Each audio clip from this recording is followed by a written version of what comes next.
اللهم صل على سيدنا ومولانا محمد وعلى سيدنا علي وسيدتنا فاطمة وسيدتنا زينب وسيدنا حسن وسيدنا حسين وعلى آله وصحبه وبارك وسلم وسيدتنا زينب وسيدنا حسن.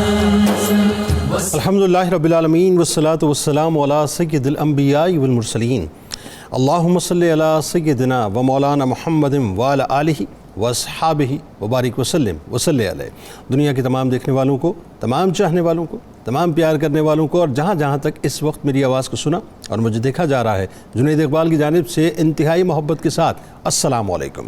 ایک بار پھر ناظرین، آپ کو پر نور صبح نور کے ساتھ میں دل کی گہرائیوں سے خوش آمدید کہتا ہوں. اور آئیے بلا توقف چلتے ہیں حضرت ابو انیس محمد برکت علی علیہ رحمہ کی تالیف اسماء النبی کریم صلی اللہ علیہ وآلہ وسلم سے رسول اللہ صلی اللہ علیہ وآلہ وسلم کا ایک اسم مبارک پڑھنے اور سننے کی سعادت حاصل کرتے ہیں. سیدنا الغافر صلی اللہ علیہ وآلہ وسلم، ہمارے سردار، معاف فرمانے والے، درود و سلام بھیجے اللہ آپ صلی اللہ علیہ وآلہ وسلم پر، آپ صلی اللہ علیہ وآلہ وسلم کے آل پاک پر اور صحابہ کرام رضوان اللہ تعالیٰ علیہم اجمعین پر.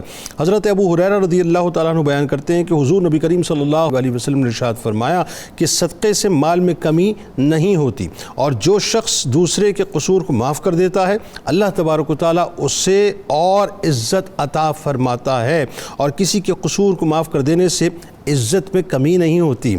ناظرین کرام، ہمارے ساتھ انشاءاللہ آپ یقیناً جڑے رہیں گے، کیونکہ آج انتہائی ممتاز بارگاہ میں ہم نے مل کے چلنا ہے، یعنی صحابی رسول اللہ صلی اللہ علیہ وسلم حضرت سیدنا محمد بن مسلمہ رضی اللہ تعالیٰ عنہ کی بارگاہ میں چلیں گے. بہت کمال ہستی ہیں صاحب، ہمارے ساتھ رہیے گا. بات یہ ہے کہ آج ایک ایسے ممتاز صحابی رسول صلی اللہ علیہ وآلہ وسلم کا انشاءاللہ مل کر ذکر پاک کریں گے، جو اللہ کے نبی کے شاہ سوار بھی ہیں، جو محافظ ناموس رسالت صلی اللہ علیہ وآلہ وسلم بھی ہیں، یعنی اللہ اور اس کے رسول صلی اللہ علیہ وآلہ وسلم کو بہت اذیت پہنچانے والے کعب بن اشرف کو جہنم تک پہنچانے والے ہیں، جن پر سرور دو جہاں صلی اللہ علیہ وآلہ وسلم بے انتہا اعتماد فرمایا کرتے تھے، جو سنجیدہ مزاج، نڈر، بہادر، بہت زیادہ عبادت گزار اور تنہائی پسند تھے، جو اسلامی ریاست کے محتسب اعلیٰ تھے، جو رسول اللہ صلی اللہ علیہ وآلہ وسلم کے جانثار غلام تھے، جو خلفائے راشدین کے دستے راست تھے. محمد بن مسلمہ رضی اللہ تعالیٰ عنہ کا شمار ناظرین ان خوش نصیب ترین غلامان رسول صلی اللہ علیہ وآلہ وسلم میں ہوتا ہے، جنہوں نے اپنی پوری زندگی، پوری حیات طیبہ دین اسلام کی اشاعت کے لیے مکمل طور پہ وقف کر دی. آپ رضی اللہ تعالیٰ عنہ کا شمار مدینہ منورہ کے ان خوش بخت ترین مسلمانوں میں ہوتا ہے جنہوں نے ہجرت مدینہ منورہ سے پہلے اسلام کی صدا پر لبیک کا، یعنی غلامی رسول صلی اللہ علیہ وآلہ وسلم کا تاج اپنے سر اقدس پر سجایا، اور اسلام کے حسین پیغام کے عظیم داعیان میں شامل ہو گئے کہ ہر غزوے میں سوائے غزوہ تبوک کے، جس میں سرکار مدینہ صلی اللہ علیہ وآلہ وسلم کی جانب سے مدینہ پاک کے نگران مقرر ہوئے، اول دستہ یعنی فرنٹ لائنر کی حیثیت سے پیش رہے. دین اسلام کے ساتھ محبت اور وفاداری کا آپ کو یہ عالم تھا، اور یہ وفاداری بنیادی طور پر ناظرین اس کے کئی دروس اور پیغامات آج ہمارے لیے ہیں صاحب، کہ ہم بہت زیادہ جو ہے مصلحت پسند ہو جاتے ہیں. ذرا ان کی وفاداریاں دیکھیں کس قسم کی ہیں، کہ اس حد تک وفادار تھے کہ جب بھی کسی دشمن اسلام کے بارے میں کوئی خبر ہوتی تو آپ آگے بڑھ کے سیسا پلائی ہوئی دیوار بن جایا کرتے تھے، اور دین اسلام کی پاک چادر کو داغدار ہونے سے بچانے کے لیے اہم کردار ادا کیا کرتے تھے. سیدنا محمد بن مسلمہ رضی اللہ تعالیٰ عنہ کی پوری زندگی شجاعت و بہادری سے لیس نظر آتی ہے. جب بھی کوئی بڑی سے بڑی مہم کا وقت آیا تو آپ رضی اللہ تعالیٰ عنہ پیش نظر آئے. غزوہ احد میں لشکر اسلام کی حفاظت کے لیے گشت کرنے کی ذمہ داری پر مامور تھے، پوری رات گشت کرتے رہتے. آپ رضی اللہ تعالیٰ عنہ نے اس ذمہ داری کو خوب نبھایا، اور رسول اللہ صلی اللہ علیہ وآلہ وسلم کے ساتھ کیا ہوا جان نثاری کا وعدہ بھی خوب نبھایا. یہودیوں کے قبیلے بنو نذیر کو مدینہ پاک سے نکل جانے کے الٹیمیٹم کا اعلان کرنے کے لیے سرکار مدینہ صلی اللہ علیہ وآلہ وسلم نے جس ہستی کو چنا تھا وہ آپ ہی تھے۔ غزوہ خندق کے فوری بعد غزوہ قریظہ میں عورتوں اور بچوں کو جدا کر کے باغیوں کے ہاتھ باندھنے اور ایک طرف لا کر کھڑا کرنے کی جو ذمہ داری جس ہستی کے سپرد کی گئی تھی وہ ہستی آپ تھے۔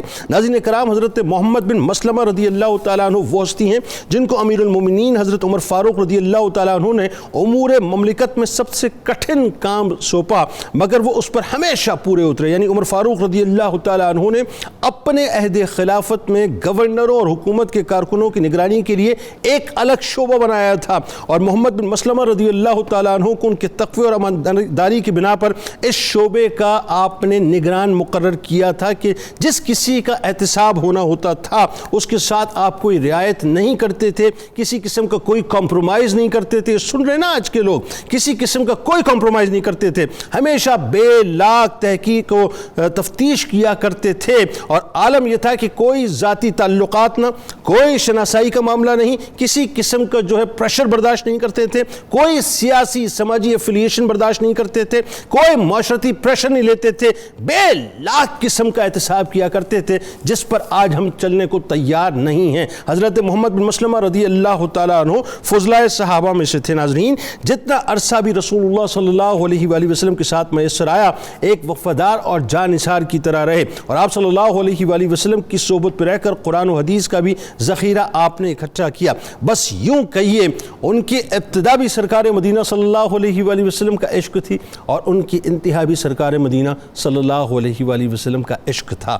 ہمارے ساتھ جو شخصیات تشریف فرما ہے یقیناً کسی تعارف کے محتاج نہیں، شخصیت ممتاز عالم دین محترم جناب علامہ محمد احمد برکاتی صاحب تشریف فرمائیں۔ دوسری شخصیت ممتاز اسکالر جناب ڈاکٹر طاہر حمید تنولی صاحب تشریف فرمائیں۔ تیسری شخصیت ممتاز عالم دین جناب پروفیسر بشارت صدیق ہزاروی صاحب تشریف فرمائیں۔ تینوں آپ کو السلام علیکم، خوش آمدید۔ آپ سے آغاز کرتے ہیں علامہ صاحب، بڑی کمال ہستی محمد بن مسلمہ رضی اللہ تعالیٰ عنہ، اور ایمان کی کس کیفیت پہ بہرحال آگے جا کے بات کریں گے کہ آپ کے بخت کیسے چمکے ہوئے کہ ایک گستاخ رسول کو واصل جہنم کرنے کی ذمہ داری اللہ تبارک و تعالیٰ نے جو یقیناً آپ کو نصیب فرمائی۔ بہرحال سب سے پہلے بنیادی تعارف اور ایمان لانا سرکار علیہ السلام کی تمام تر صداؤں کے اوپر، پھر آپ رضی اللہ تعالیٰ عنہ کی جو مواقعات کا واقعہ بڑا کمال ہے صاحب، اور جس ہستی کے ساتھ مواقعات ہوئی ذرا ان کا بھی تعارف بتائیے ذرا۔ بسم اللہ الرحمن الرحیم۔ نبی کریم رؤوف الرحیم ختم المرسلین صلی اللہ تعالیٰ علیہ وآلہ وسلم، آپ جس طرح انبیاء کرام علیہ السلام میں اولو العزم اور بے مثل ہیں، اسی طرح اللہ تعالیٰ نے آپ کو جو اصحاب عطا فرمائے وہ بھی دوسرے تمام انبیاء کے اصحاب سے اعلیٰ و افضل ہیں، کوئی دوسری رائے نہیں۔ اور جس طرح دوسروں نے آزمائش میں اپنے انبیاء کا ساتھ دیا، ان ہستیوں نے ان سے بڑھ کے حضور صلی اللہ علیہ وسلم کا ہر مشکل موقع پر، مشکل مرحلہ پر دیوانہ وار ساتھ دیا۔ بے شک۔ اور حضرت سیدنا محمد بن مسلمہ رضی اللہ تعالیٰ عنہ یہ ان لوگوں میں سے تھے جنہوں نے حسن مصطفیٰ نہیں دیکھا تھا، صرف اس کا پرتو دیکھ کر اپنا دل ہار دیا۔ اللہ اللہ اللہ۔ اور یہ اس طرح تھا کہ ویسے حضرت محمد بن مسلمہ رضی اللہ تعالیٰ عنہ اگر ہم ان کا دیکھیں، تھوڑا تعارف کروا کے آگے بات بڑھاتے ہیں، کہ آپ قبیلہ اوس سے تعلق رکھتے تھے، ٹھیک ہے، اور قبیلہ اوس کی جو حضور صلی اللہ علیہ وسلم سے بعد میں محبت ثابت ہوئی تو اس کا یہ ہراول دستہ۔ تو حضرت سعد بن معاذ رضی اللہ تعالیٰ اس قبیلہ کے سربراہ تھے، ان کو یہ سعادت حاصل رہی کہ یہ ان سے بھی پہلے مسلمان ہو چکے۔ اچھا۔ ان کی کنیت ابو عبد الرحمن اور ابو عبداللہ مشہور و معروف ہے، ٹھیک ہے، اور پھر ان کو دیکھتے ہیں اولاد امجاد میں 10 بیٹے اور 6 بیٹیاں تھی آپ کی، ٹھیک ہے، اور ایک روایت کے مطابق اظہار نبوت سے 22 برس قبل، اور ایک روایت کے مطابق جو میرے خیال کے مطابق زیادہ اصح ہے اور وہ ہے 31 برس قبل، اچھا، آپ کی ولادت باسعادت ہوئی۔ ہاں۔ اور یہ اس حوالے سے کہہ رہے ہیں چونکہ آپ کا وصال جو طبقات ابن سعد میں ہے، الاصابہ میں اور اسد الغابہ وغیرہ میں لکھا ہے، وہ 46 ہجری اور عمر 77 برس لکھی ہے۔ اوکے، یعنی اس کا مطلب ہے سرکار مدینہ صلی اللہ علیہ وسلم کی ظاہری تشریف آوری کہ 9 برس بعد آپ کی جو ہے ولادت پاک ہوتی ہے۔ ٹھیک، ہاں۔ تو اس میں آپ یہ دیکھیے کہ نبی کریم رؤوف الرحیم صلی اللہ علیہ وسلم آپ کے ساتھ جو محبت آپ کو ہوئی، وہ اس کا کرشمہ تھا اور آپ کی محبت کا اتنا بڑھ بڑھ کر اظہار تھا کہ آپ کو بہترین لقب فارس و رسول اللہ، فارس و نبی اللہ نصیب کہ حضور کے شاہ سوار. تو یہ حضور صلی اللہ علیہ وسلم کی طرف سے ان کی خدمات کا ایک بہترین خراج تحسین تھا. کائنات کے شاہ سوار کے آپ شاہ سوار ہیں، دیکھیے کیسی بات. تو حضرت محمد بن مسلمہ رضی اللہ تعالیٰ عنہ آپ موجود تھے، تو حضرت سیدنا مصعب بن عمیر رضی اللہ عنہ اور حضرت عبداللہ بن ام مکتوم رضی اللہ عنہ، ان کو حضور صلی اللہ علیہ وسلم نے اپنی تشریف آوری سے قبل مدینہ منورہ میں لوگوں کی تبلیغ و ہدایت کے لیے روانہ فرمایا. ٹھیک ہے. تو مصعب بن عمیر کا انتخاب اس لیے تھا کہ وہ شبیہ مصطفیٰ، اللہ، تو جو شبیہ مصطفیٰ دیکھ کر فریفتہ ہو گئے، تو جب اصل حسن مصطفیٰ آیا تو پھر کتنی محبت. بھائی سبحان اللہ، تو یہ اسی لیے ان کا حسن دیکھ کر یہ کلمہ طیبہ پڑھ کے ابتداءً مسلمان ہونے والے السابقون الاولون من المہاجرین والانصار لقب پر پہنچ گئے کہ انصار میں سے سابقون تھے. سبحان. اب دیکھیے اس کے بعد کیا ہوا ہے. اس کے بعد یہ ہوا کہ جب آقا تشریف لے کر گئے تو مواخات فرمائی، تو مواخات کے اندر حضور صلی اللہ علیہ وسلم نے سٹیٹس کا خیال فرمایا. ٹھیک ہے. جس کا بھائی بنایا، جو انصار تھے اور مہاجرین، ان کو آپس میں بنایا تو بہت کچھ دیکھ کر آپ نے بنایا. ایسے نہیں بیٹھے بیٹھے کہتے تو اس کا بھائی تو اس کا بھائی، یہ نہیں ہے، بلکہ نگاہ نبوت نے پورا جائزہ لے کر حقدار کو عطا فرمایا. یعنی معاشرتی، معاشی، سماجی، جو سیاسی، ایون جو گھریلو بیک گراؤنڈ ہے، ہر ایک بات ہر ایک کو مد نظر رکھا. تو اس حوالے سے امین الامہ حضرت سیدنا ابو عبیدہ بن جراح رضی اللہ تعالیٰ عنہ، ان کے ساتھ ان کی مواخات فرمائی. وہ مہاجرین میں السابقون الاولون تھے، یہ انصار میں السابقون الاولون، دونوں کو آپ نے پیرالل فرما دیا. اس کے بعد ان کی زندگی گزری اور جو حضرت ابو عبیدہ بن جراح رضی اللہ عنہ ہیں، ان کو امین الامہ خود سرکار نے لقب عطا کیا. اور صرف وہاں تک نہیں، بلکہ وہ جو واقعہ ہے حضرت سیدنا خالد بن ولید رضی اللہ تعالیٰ عنہ کا کہ ان کی زوجہ محترمہ ان کو وہ ٹوپی پہنچانے کے لیے جا رہی تھیں جس میں حضور صلی اللہ علیہ وسلم کے منہ مبارک تھے. اور یہ وہ کیفیت تھی کہ خالد بن ولید ادھر گھیرے میں آ چکے تھے کفار کے، شام کی فتوحات کے اندر. اب حضور صلی اللہ علیہ وسلم حضرت ابو عبیدہ بن جراح کو خواب میں ملے اور مل کے فرمانے لگے، اے جراح کے بیٹے، وہاں پہ ابو عبیدہ نہیں کہا بلکہ جراح کے بیٹے، آپ نے فرمایا کہ تم آرام کر رہے ہو اور خالد کو دشمنوں نے گھیرا ہوا ہے، جلدی سے اٹھو اور چل کے ان کے ساتھ معاملت کرو، ان کی مدد کرو. اب یہ اٹھے تو رات کا ٹائم ہے، خیمے کے باہر اونچی آوازیں دینا شروع کر دی، لوگوں کو بلایا، لوگ فوری جمع ہو گئے، بھی یہ کیا مسئلہ بن گیا. تو آپ نے فرمایا فوری سوار ہو جاؤ، ہم نے فوری جانا ہے، خالد بن ولید دشمن کے نرغے میں. تو ان کو تو پتہ بھی نہیں تھا کہ خالد لڑنے کے لیے گئے ہوئے ہیں اور یہ کیفیت. تو پھر یہ وہاں پر پہنچے تو ان سے آگے وہ جا رہی تھی ان کی زوجہ محترمہ جو حضور کی ٹوپی مبارک جو منہ مبارک تھے وہ پہنچانے کے لیے جا رہی تھی. تو پھر ان کی مدد سے ادھر اللہ تعالیٰ نے کرم نوازی فرمائی، خالد بن ولید کو فتح تھا. سبحان اللہ، کیا خوبصورت. یہ وہ آپ کا مقام اور مرتبہ ہے حضرت محمد بن مسلمہ رضی اللہ تعالیٰ عنہ کا. تو میں اس بارے میں ایک یہ بھی عرض کرنا چاہتا ہوں کہ یہ ان صحابہ کرام میں سے ہیں جن کو سرکار دو عالم علیہ السلام کے وہ اصحاب جن کو فتویٰ دینے کا نبی کریم علیہ السلام نے اذن عطا فرمایا. اچھا، یہ مفتیان صحابہ کرام میں سے تھے، لیکن احتیاط کا بہت بڑا، یہ سب سے بڑی بات ہے. ایسے کوئی دوستانہ وقت گزرا ہے تو بعد میں پھر وہ ایسے باتیں چھوڑنا شروع کرتے ہیں ہم لوگ، لیکن یہ اتنے احتیاط پسند تھے کہ حضور نے خود فرمایا تھا من کذب علی متعمدن، جو جان بوجھ کر مجھ پہ جھوٹ باندھے تو وہ اپنا ٹھکانہ جہنم میں دیکھے. بالکل صحیح. تو اسی لیے یہ روایت بیان کرنے میں، حضور کے حدیث بیان کرنے میں انتہائی محتاط رہتے تھے. اسی لیے بہت سی کم روایات مسند احمد میں 6 ہیں اور باقی کچھ احادیث میں ملا کر 14 کے قریب آپ نے. آگے اس پہ بات کرتے ہیں، لیکن ایک بہت بڑا ویسے تو ظاہر ہے اس سے بڑا اعزاز ہی کیا ہے صاحب کہ در مصطفیٰ صلی اللہ علیہ وآلہ وسلم کی چاکری آپ کو نصیب ہو گئی، صحابیت نصیب ہو گئی، اس سے بڑا شرف ہی کچھ نہیں. لیکن آپ کمال دیکھیں کہ رسول اللہ صلی اللہ علیہ وآلہ وسلم جو ہے جس اذیت کا اظہار فرماتے ہیں اور فرماتے ہیں کہ مجھے اس سے کعب بن اشرف سے اذیت ہے، اللہ اور اس کے رسول کو اذیت ہے، اور کون ہے جو اس کا قصہ تمام کرے.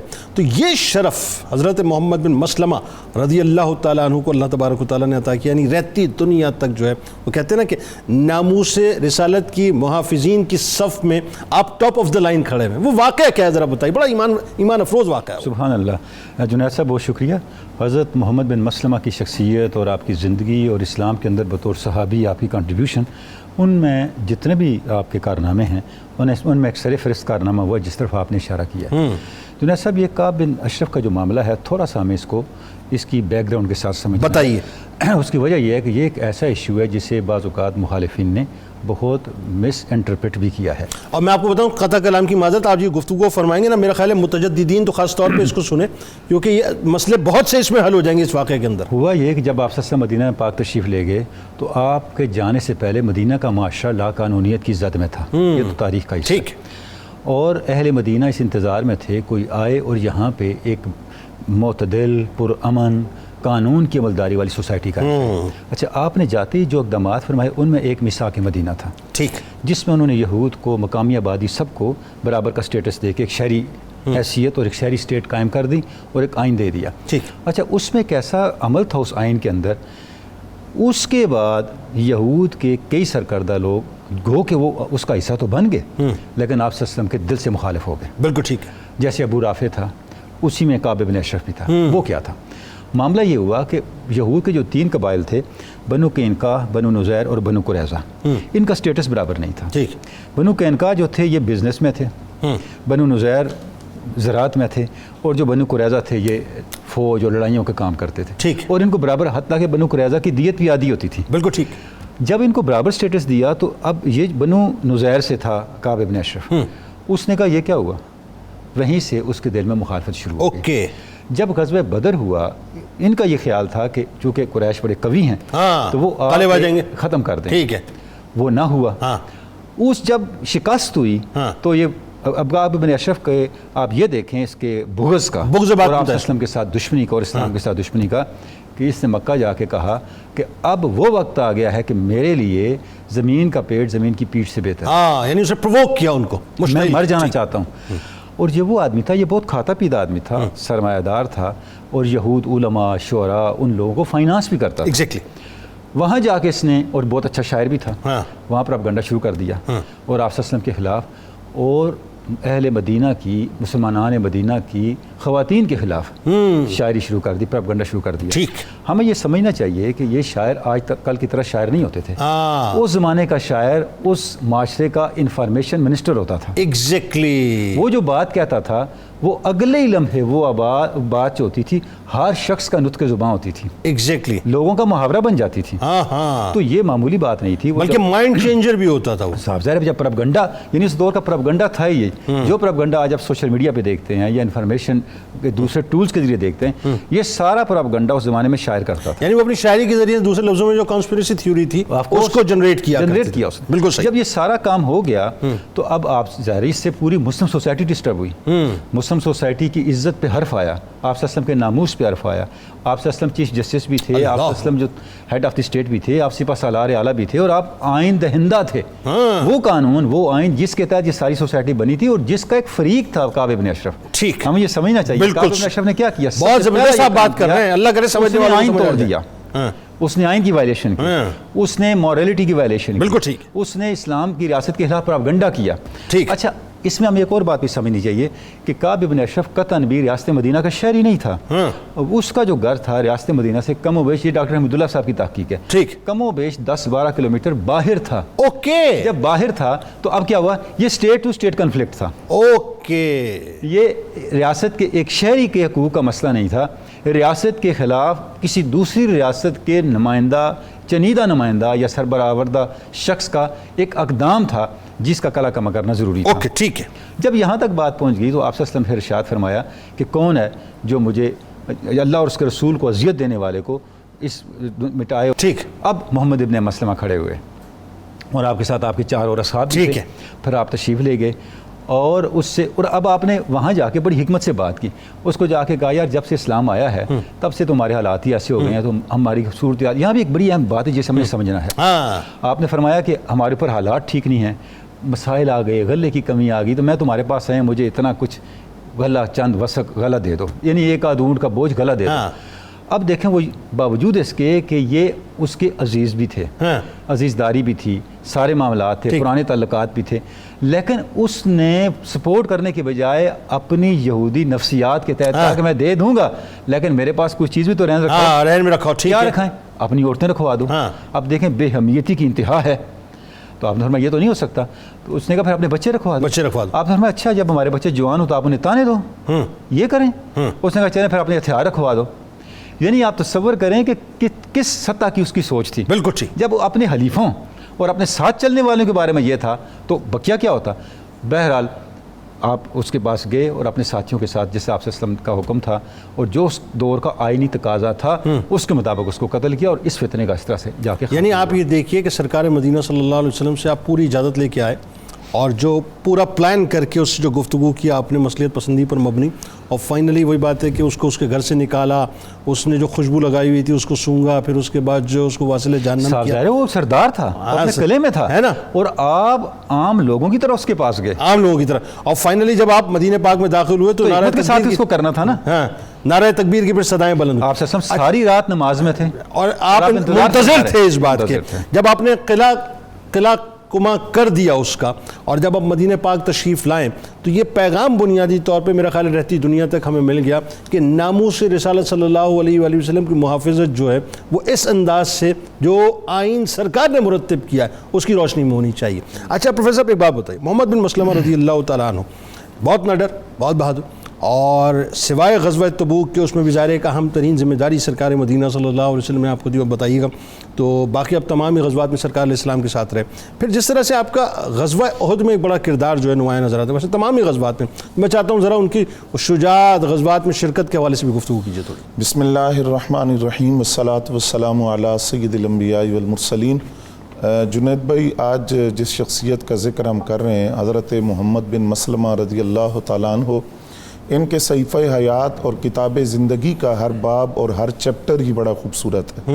ان کی کتاب زندگی کو کھولا جائے تو اس میں حب رسول کا باب بھی نظر آتا ہے, شجاعت و بصالت کا باب بھی نظر آتا ہے, فتنوں سے کنارہ کشی کا باب بھی نظر آتا ہے, امانت و دیانت کا چیپٹر بھی موجود ہے, اور اسی طرح حق گوئی اور جرت کا چیپٹر بھی ان کی زندگی کے کتاب زندگی کا باب وہ موجود ہے.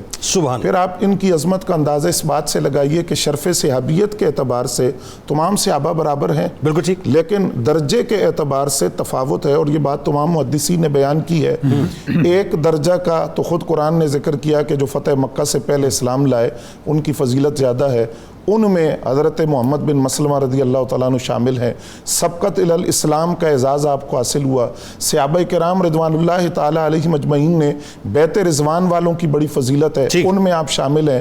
بیت رضوان والوں سے آگے مقام بیان کیا جاتا ہے احد والوں کا, احد والوں میں آپ شامل ہیں. احد والوں سے آگے مقام بیان کیا جاتا ہے بدری صحابہ کا, بدری صحابہ میں آپ شامل ہیں. تو فضیلتوں کے اتنے تاج اور اعزازات آپ کے سر پر سجے. غزوات میں جہاں تک شرکت کی بات ہے تو تبوک کے علاوہ ہر غزوے میں آپ شریک ہیں, بلکہ یوں کہیے کہ جہاں سرکار دو عالم صلی اللہ علیہ وسلم موجود ہیں ہمراہی کا شرف حضرت محمد بن مسلمہ رضی اللہ تعالیٰ عنہ کو حاصل ہو رہا ہے. بلکہ یوں کہیے کہ جہاں سرکار مدینہ صلی اللہ علیہ وسلم کے قدم مبارک پڑتے تھے وہاں آپ اپنی جان کو نچھاور کرنے کو تیار رہتے. بالکل ایسے. سن 2 ہجری کے اندر تاریخ اسلام کا پہلا مارکہ رونما ہوا, جس میں 313 وہ نفوس قدسیہ جو بے سر و سامانی کے عالم میں نکلے اور 1000 کے لشکر سے ٹکرائے, اور نہ صرف اس سے لڑے بلکہ ان کو ناکام کر کے فتح و کامیابی حاصل کی.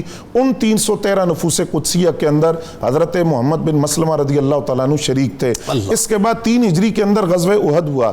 غزوہ احد کے اندر بھی آپ شریک ہوئے, لیکن یہاں ایک بات ہم ضرور یاد رکھیں گے کہ غزوات میں شرکت تو ہے, لیکن ان تمام غزوات میں ایک بات یہ نظر آتی ہے, کسی اہم ذمہ داری کے لیے نگاہ مصطفیٰ صلی اللہ علیہ وسلم نے جن کو منتخب کیا ہے وہ حضرت محمد بن مسلمہ رضی اللہ تعالیٰ عنہ ہے. کیونکہ اسی غزوہ احد کے اندر ایک ذمہ داری آپ کو یہ سونپی گئی کہ رات کے وقت لشکر گاہ کے گرد چکر لگا کر پیرا دینے کا مسئلہ تھا کہ وہ پیرا کون دے گا. تو نبی علیہ السلام نے 50 افراد کو منتخب کیا, لیکن ان کی قیادت کے لیے نگاہ رسول نے جسے پسند کیا وہ حضرت محمد بن مسلمہ رضی اللہ تعالیٰ عنہ تھے. اس کے بعد 5 ہجری کے اندر 2 غزوات ہوئے. دونوں غزوات میں آپ شریک ہوئے. ایک غزوہ بنو قریظہ ہے اور دوسرا غزوہ احزاب جس کو غزوہ خندق بھی کہتے ہیں. غزوہ بنو قریظہ کے اندر بھی آپ کی بڑی اہم ذمہ داری تھی کہ نبی علیہ السلام نے وہ یہود جنہوں نے غداری کی یا بغاوت کی ان کے لیے جس سزا کا اعلان آپ نے کیا تھا اس سزا کے نفاذ کی ذمہ داری محمد بن مسلمہ ان کو باندھنے کے کام پہ آپ نے, جی بالکل, وہ ذمہ داری آپ کو دی گئی. اس کے بعد 7 ہجری میں غزوہ خیبر ہوا. غزوہ خیبر میں بھی آپ شریک ہوئے, اور غزوہ خیبر کے اندر یہ مورخین نے لکھا ہے کہ بڑے سورما جو تھے یہود کے وہ آپ کے ہاتھوں سے واصل جہنم ہوئے. اور پھر غزوہ خیبر میں ایک اور واقعہ جو آپ سے پیش آیا وہ یہ تھا کہ آپ خود اور آپ کے بھائی محمود بن مسلمہ یہ دونوں بھائی شریک ہوئے تھے. یہ محمود بن مسلمہ جو آپ کے بھائی تھے یہ قلعہ نائن کی دیوار کے نیچے کچھ دیر سستانے کے لیے بیٹھے تو اوپر سے یہودی نے ایک پتھر پھینکا, ان کی پیشانی سے چمڑا اٹھ کر منہ پر آ گیا. اس قدر شدید زخمی. اب ظاہری بات ہے ایک بھائی اپنے بھائی کو اس حالت میں دیکھے مغموم ہو گئے, بڑے غمگین ہوئے. محمد بن مسلمہ رضی اللہ تعالیٰ عنہ, نبی علیہ السلام کو خبر پہنچی تو آپ نے دونوں بھائیوں کو بلایا اور ان کے محمود بن مسلمہ کے چہرے پر پٹی حضور نے اپنے دست کرم سے کی, خود مرہم لگایا اور اس کے بعد حضرت محمد بن مسلمہ رضی اللہ تعالیٰ عنہ سے فرمایا آپ پریشان نہ ہوں, ان کو تسلی دی, دلاسا دیا. اور پھر نبی علیہ السلام نے تسلی دیتے ہوئے یہ لفظ بھی ارشاد فرمایا کہ میں آپ کو یہ خبر دے رہا ہوں کہ کل ان کے سر پر پتھر جو جس نے پھینکا ہے وہ واصل جہنم ہو جائے گا. اگلے ہی دن وہ یہودی واصل جہنم ہوا اور اس کے 3 دن بعد ان کے بھائی محمود بن مسلمہ رضی اللہ تعالیٰ عنہ غزوہ خیبر کے اندر شہید ہو گئے.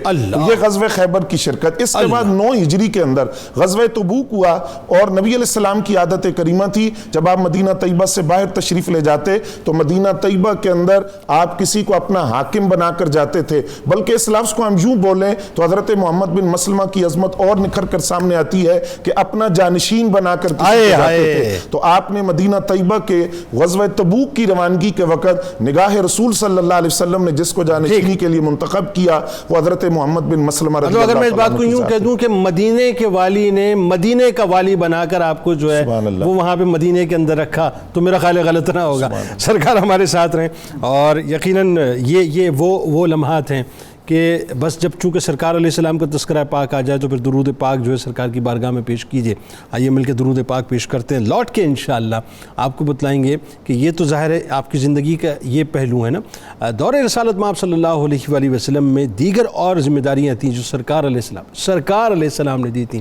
اب ذرا سوچئے کہ شخصیت کا اسٹریچر کیا ہوگا جن کو سرکار علیہ السلام جو ہے مختلف ذمہ داریوں کے لیے باقاعدہ یوں سمجھ لیجئے کہ منتخب فرمائیں, ان کا مقام و مرتبہ کیا ہوگا. میں اور آپ اس کا تعین نہیں کر سکتے. درود پاک. اللہم صلی علی سیدنا و مولانا محمد وعلی سیدنا علی و سیدتنا فاطمہ و سیدتنا زینب و سیدنا حسن و سیدنا حسین وعلی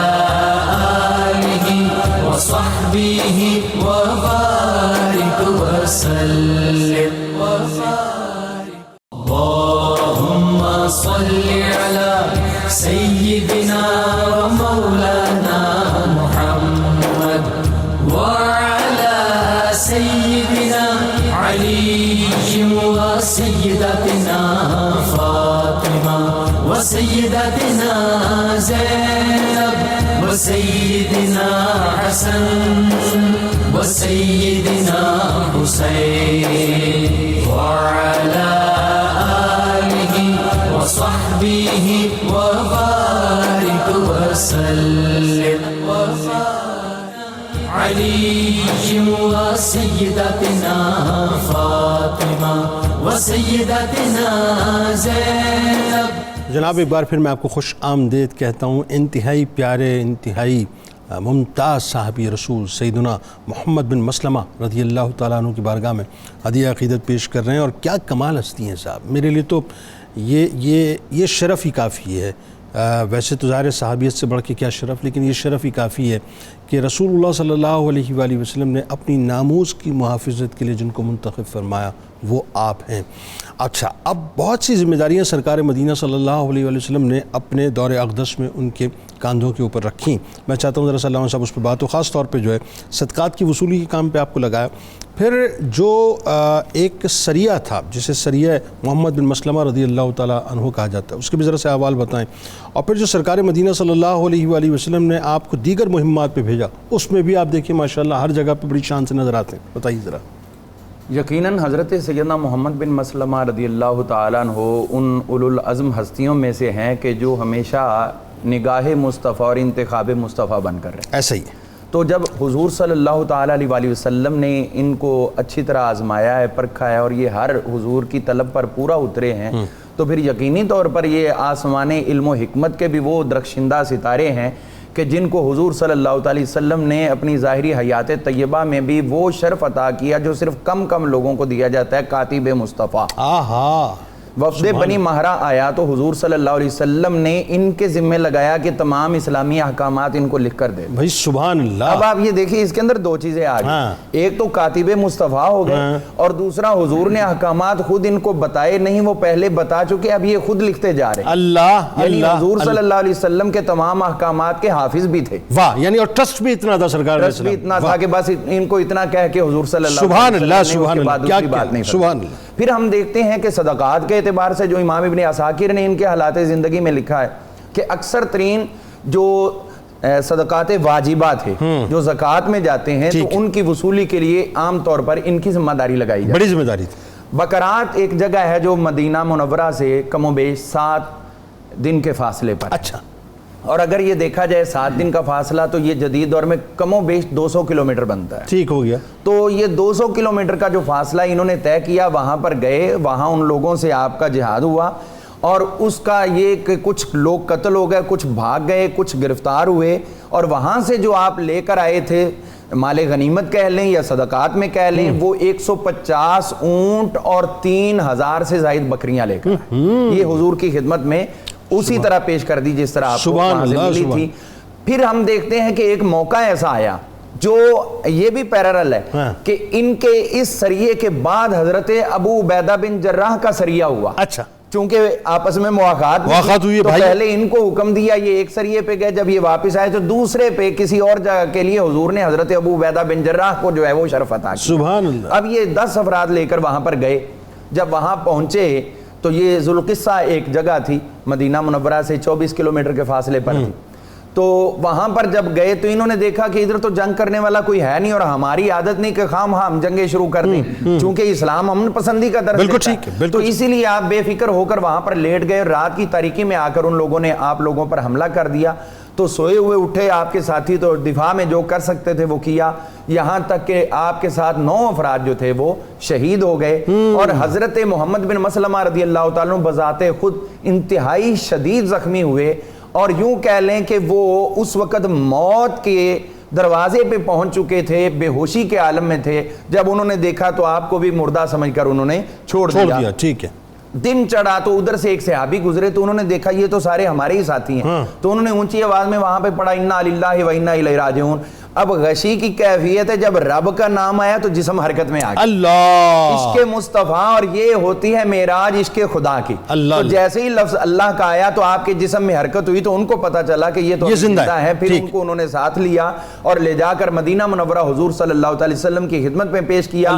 ان کا علاج معالجہ خود حضور علیہ الصلوۃ والسلام نے کروایا، اور ساتھ نگاہ کرم بھی فرمائی، اور اتنے شدید زخمی تھے چند دنوں کے اندر اندر اللہ تعالیٰ نے ان کو صحت یابی عطا فرمائی۔ اسی طرح ہم دیکھتے ہیں کہ حضرت سیدنا محمد بن مسلمہ رضی اللہ تعالیٰ عنہ، آپ کو حضور صلی اللہ علیہ وسلم نے جب عمرہ قضاء 7 ہجری کے اندر ادا کرنا تھا تو مدینہ منورہ سے نکل کر ذوالحلیفہ ایک جگہ تھی جہاں پر لوگ احرام باندھتے تھے حج یا عمرہ کرنے والے، تو حضور صلی اللہ تعالیٰ علیہ وآلہ وسلم نے یہاں پر ان کو حکم دیا کہ آپ آگے آگے ہمارے جانور لے کر چلو تاکہ ان کو پتہ چل جائے کہ مسلمان آ رہے ہیں۔ تو جس طرح اس موقع پر جو اس سے پہلے حدیبیہ تھی اس وقت آئے تھے صرف عمرہ کرنے، تو اب بھی ان کا ارادہ جو ہے وہ اس وقت یہی ہے کہ ہم عمرہ کریں۔ تو یہ جا کر وہاں پر انہوں نے قریش کا سامنا کیا اور ان کو بتایا، یہ جانور پیش کیا۔ اور اس سے پہلے وہی حدیبیہ، اس میں حضور صلی اللہ تعالیٰ علیہ وسلم نے ان کی ڈیوٹی لگائی ہوئی تھی سیکیورٹی کرنی۔ 1400 صحابہ وہ تو موجود ہیں، آپ نے ان کی سیکیورٹی کرنی، اور یہ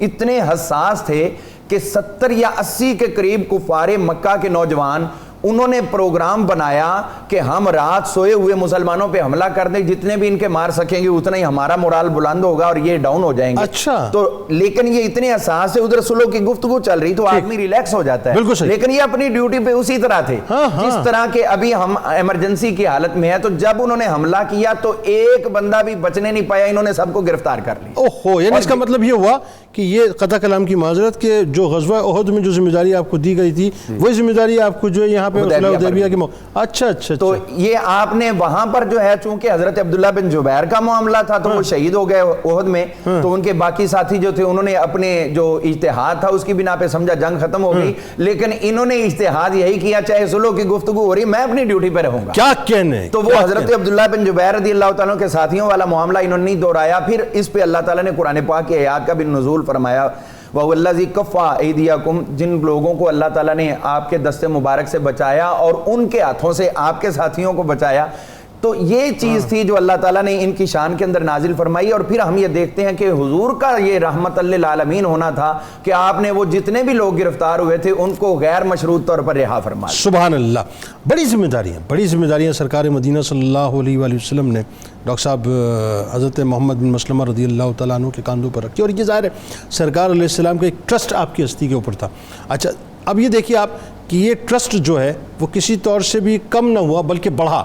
یعنی جب آپ دور صحابہ میں آتے ہیں، خاص طور پہ جو آپ کا ایک کردار نظر آتا ہے خلفائے راشدین کے ادوار میں، اور بالخصوص سیدنا عمر فاروق رضی اللہ تعالیٰ عنہ کے دور حکومت کی جب ہم بات کرتے ہیں، تو حضرت محمد بن مسلمہ رضی اللہ تعالیٰ عنہ جو ہیں وہ عسکری اعتبار سے بھی انتظامی اعتبار سے بھی ایک بھرپور شخصیت، نمایاں شخصیت ہو کے نکل کے آتے ہیں. مطلب آپ ٹرسٹ کا لیول دیکھیے نا کہ اگر میں یہ کہوں کہ بلا تمثیل کہ اس دور کے مطلب اور آج کے دور کے منتصب اعلیٰ جن کے ہاتھ میں پوری کنٹرول اینڈ کمان وہ حضرت محمد بن مسلمہ رضی اللہ تعالیٰ عنہ. بتائیں. بالکل جنید صاحب، یہ جو آپ کا کردار تھا انتظامی والے سے بھی اور عسکری والے سے بھی یہ خلافت راشدہ میں بھی جاری و ساری رہا. آپ دیکھیں جس وقت حضرت عمرو بن العاص مصر کے محاذ پہ تھے اور ان کو ہیلپ کی ضرورت تھی، مزید سپورٹ کی ضرورت تھی، تو انہوں نے جب حضرت امیر المومنین حضرت عمر فاروق کو میسج بھیجا تو آپ نے 4000 کا لشکر ان کی مدد کے لیے بھیجا، اور 1000 پہ ایک بڑے صحابی کو کمانڈر کے طور پہ اپوائنٹ کیا، جن میں سے 1000 جو کا لشکر تھا وہ حضرت محمد بن مسلمہ کی قیادت میں تھا. سبحان. اور ساتھ آپ نے میسج بھی دیا میں وہ لوگ آپ کے پاس بھیج رہا ہوں جو اس وقت ہمارے پاس موجود جو عسکری ٹیلنٹ ہے اس کے نمایاں اور چنیدہ لوگ ہیں. اچھا، انتظامی ذمہ داریوں پر بھی جنید صاحب جو سب سے سینسٹیو ذمہ داری تھی وہ حضرت محمد بن مسلمہ کو سونپی گئی. بڑی سینسٹیو. یعنی دیکھیں یہ ایک حقیقت ہے کہ حضرت عمر فاروق نے اسلامی ریاست کو مضبوط انتظامی بنیادوں پہ استوار کیا. واہ.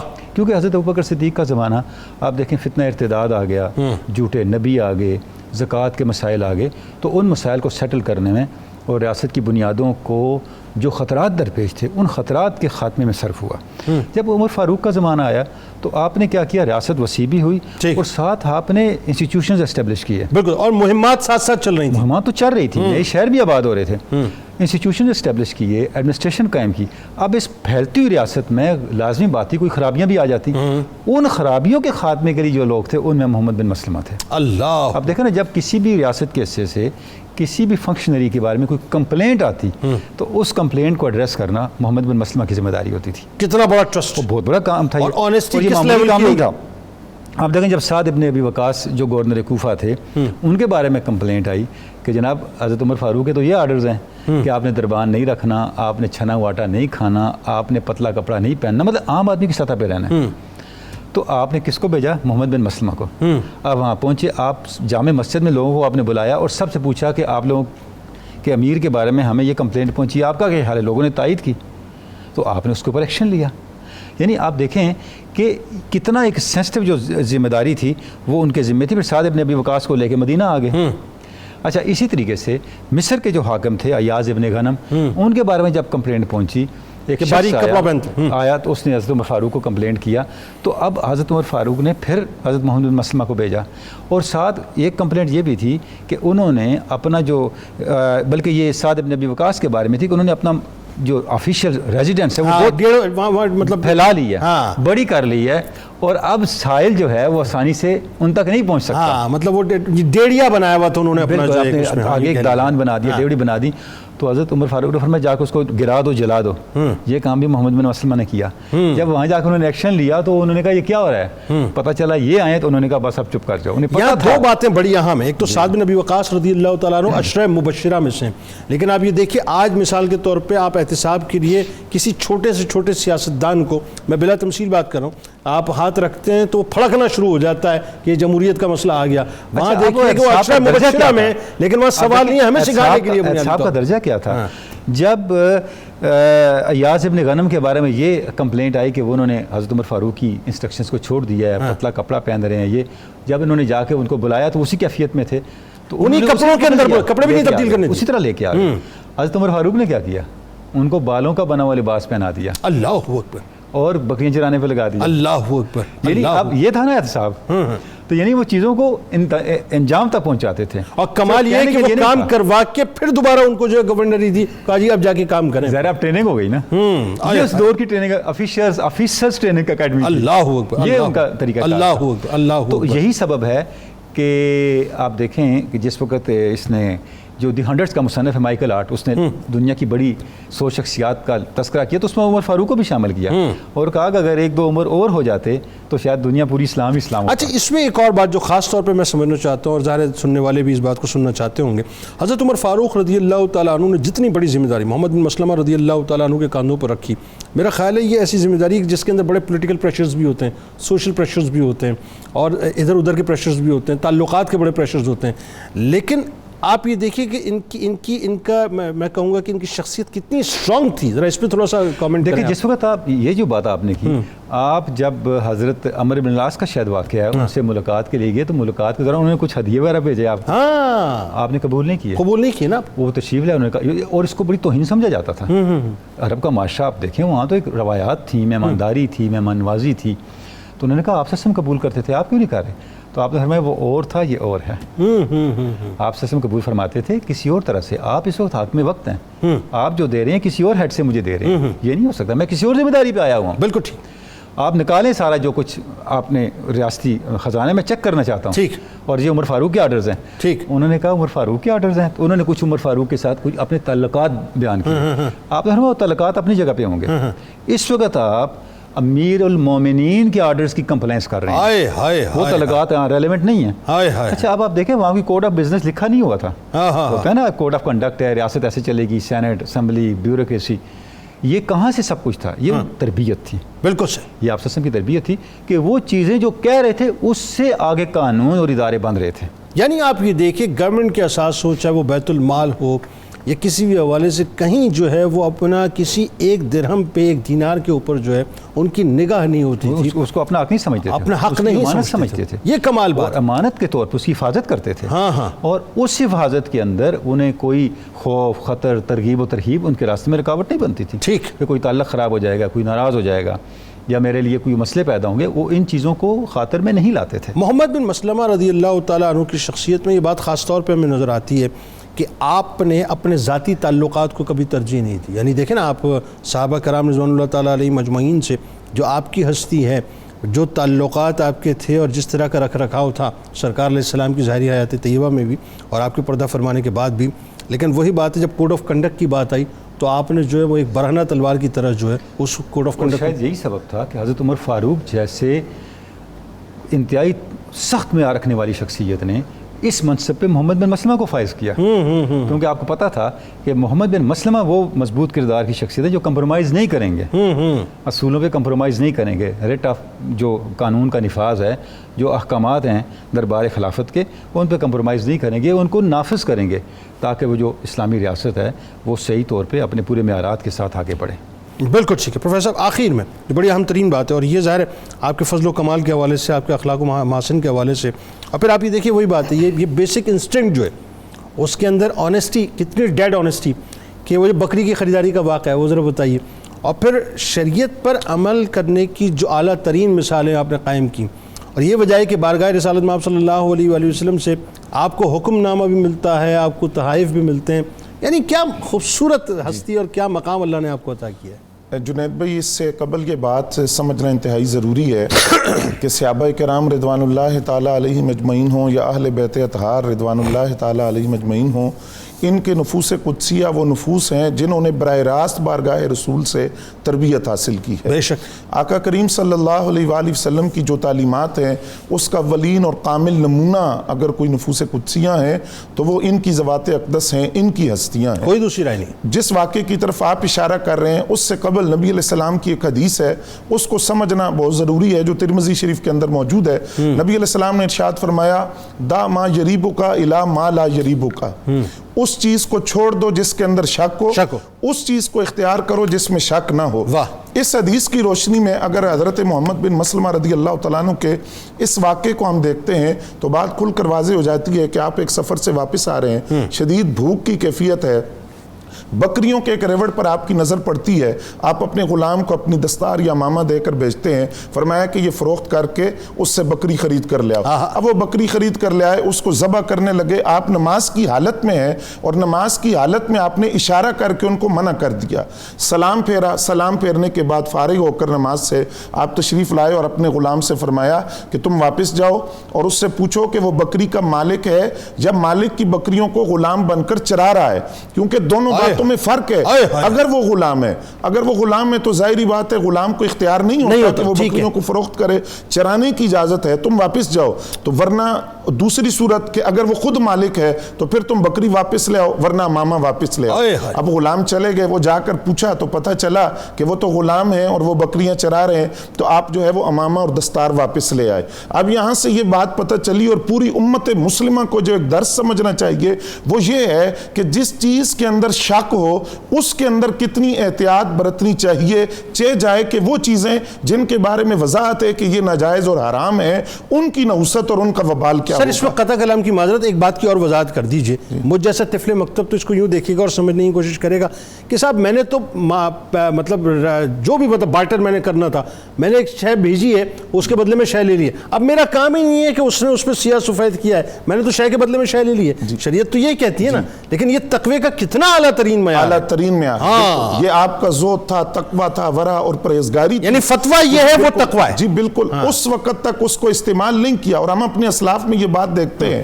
دیکھیں نا, میں بطور مثال مزید وضاحت کے لیے عرض کر دیتا ہوں, امام احمد بن حنبل نے خمیرہ آٹا منگوایا تھا اپنے پڑوس سے, پتہ چلا کہ پڑوس کی اجازت کے بغیر آیا, پڑوسی گھر پہ نہیں ہے, تو آپ نے وہ آٹا واپس بھجوا دیا کہ میں اس کو استعمال نہیں کروں گا. تو یہ وہ بات ہے جو آقا کریم صلی اللہ علیہ وسلم نے فرمائی, اس چیز کو اختیار کرو جس میں شک نہ ہو, تو پھر ناجائز اور حرام کا درجہ کس جگہ پر آئے گا. پھر اس کے بعد دوسری بات, نبی رحمت صلی اللہ علیہ وآلہ وسلم نے آپ کو ایک تلوار تحفے میں دی, اور اس تلوار کو تحفے میں دے کر ساتھ ایک حکم بھی آپ کو دیا, وہ یہ تھا, فرمایا اس تلوار کو استعمال کرنا کفار و مشرکین کے خلاف, ان کو واصل جہنم کرتے رہنا, لیکن جب تم دیکھو کہ مسلمان باہم آپس میں لڑنے لگے, فتنوں کا دروازہ کھل جائے, تو پھر تم یہ کرنا کہ اپنی زبان اور جان سے کنارہ کش ہو جانا اور ان فتنوں میں شریک نہ ہونا, اس تلوار کو پتھر پر مار کر توڑ دینا, جہاں تک کہ کسی ظالم کا ہاتھ تو تم تک پہنچ جائے یا تم جام شہادت نوش کر لو.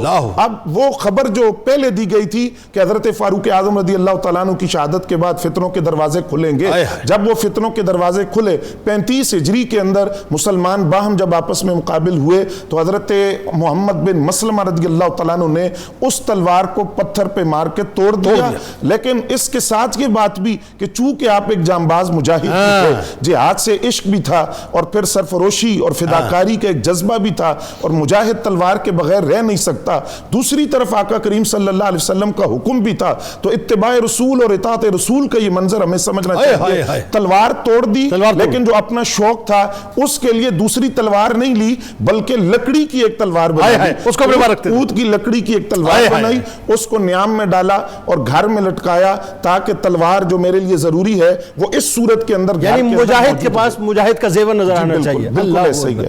اب حضرت حذیفہ رضی اللہ تعالیٰ عنہ کے یہ لفظ ہیں, فرماتے ہیں ہر شخص کو یہ ڈر ہے کہ وہ فتنوں کا شکار نہ ہو جائے, لیکن یہ خدشہ محمد بن مسلمہ رضی اللہ تعالیٰ عنہ کو نہیں تھا. وہ اس حوالے سے بالکل بے فکر تھے کہ وہ فتنوں کا شکار ہوں گے, کیونکہ نبی علیہ السلام نے خود ان کے بارے میں خبر دی کی کہ یہ فتنوں سے کنارہ کش رہیں گے, ان کو اس قسم کا کوئی خدشہ نہیں تھا. اب یہ جو تلوار کا واقعہ ہے یہ 35 ہجری کا ہے, حضرت عثمان غنی رضی اللہ تعالیٰ عنہ کی شہادت کے بعد کا واقعہ ہے.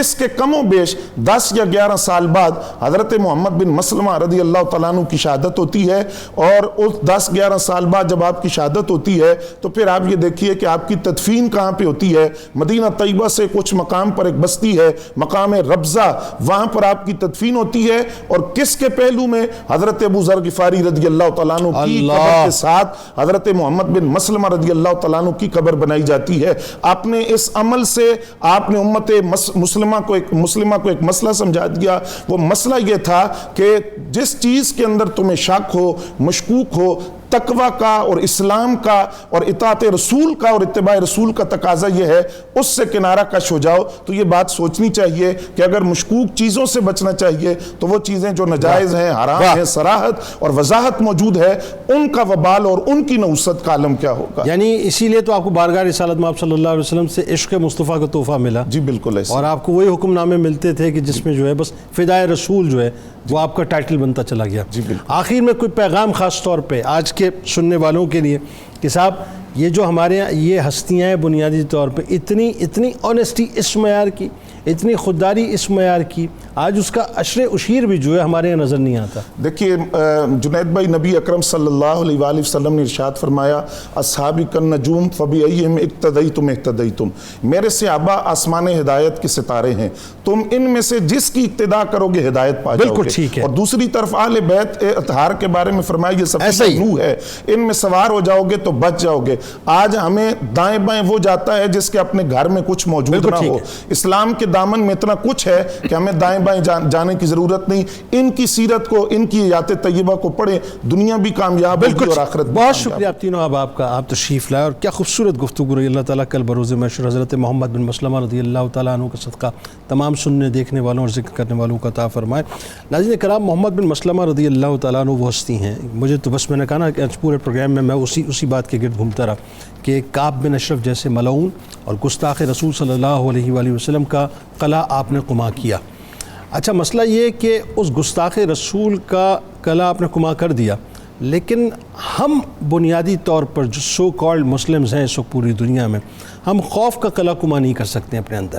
ہم اپنے اندر جو ہے یہ جو بزدلی ہے اس کا قلعہ قما نہیں کر سکتے، اور ہمیں اپنے اندر جو ہے بنیادی طور پر اس خوف کا، اس بزدلی کا جو ہے قلعہ قما کرنا چاہیے، تاکہ کل ہمیں رسول اللہ صلی اللہ علیہ وآلہ وسلم کی بارگاہ میں حاضری کے وقت اتنا تو ہاتھ جوڑ کے عرض کر سکیں گے کہ یا رسول اللہ ہم وہ تو نہیں کر سکے، ہاں اتنا ضرور ہے کہ آپ کے احکامات پر چلنے کی کوشش کر سکے. اللہ تبارک و تعالیٰ ہمیں عقل سلیم عطا فرمائے. کتاب الشفا کی جانب چلتے ہیں. سکون قلب کا وظیفہ جو شخص ہر روز نماز فجر کے بعد ایک بار سورہ آل عمران پڑھنے کا معمول بناتا ہے تو اسے سکون قلب نصیب ہوتا ہے، ذہنی پریشانی دور ہوتی ہے اور رزق میں برکت ہوتی ہے. حضرت عمر فاروق رضی اللہ تعالیٰ عنہ کا قول مبارک ہے کہ ایمان اس چیز کا نام ہے کہ دل سے اللہ تعالیٰ کی وحدانیت کو مانو، زبان سے اس کا اقرار کرو اور شرعی احکام پر پابندی سے عمل کرو. روزنامہ 92 نیوز میں آج مضمون ضرور پڑھی گا صحابی رسول حضرت سیدنا محمد صلی اللہ علیہ رضی اللہ تعالیٰ عنہ کے حوالے سے. ٹویٹر پہ ہمیں ضرور فالو کیجیے گا، فیس بک پیج کو لائک کیجیے گا، یوٹیوب چینل کو سبسکرائب کر کے بیل آئیکن کو ضرور کلک کیجیے گا. آپ وہاں موجود ہیں، یہاں موجود ہیں، مل کے انشاءاللہ نعرہ لگائیں گے، لیکن اس سے پہلے ذرا روح سے تجدید عہد وفا کرتے ہیں. لا یؤمن احدکم حتی اکون احب الیہ من والدہ وولدہ والناس اجمعین. اللہ تعالیٰ آپ کا، ہمارا، ہم سب کا، پاکستان کا اور امت مسلمہ کا حامی و ناصر ہو. آمین. پاکستان کا مطلب کیا؟ لا الہ الا اللہ محمد رسول اللہ صلی اللہ علیہ وسلم. اللهم صل على سيدنا ومولانا محمد وعلى سيدنا علي وسيدتنا فاطمة وسيدتنا زينب وسيدنا حسن وسيدنا حسين وعلى آله وصحبه وبارك وسلم.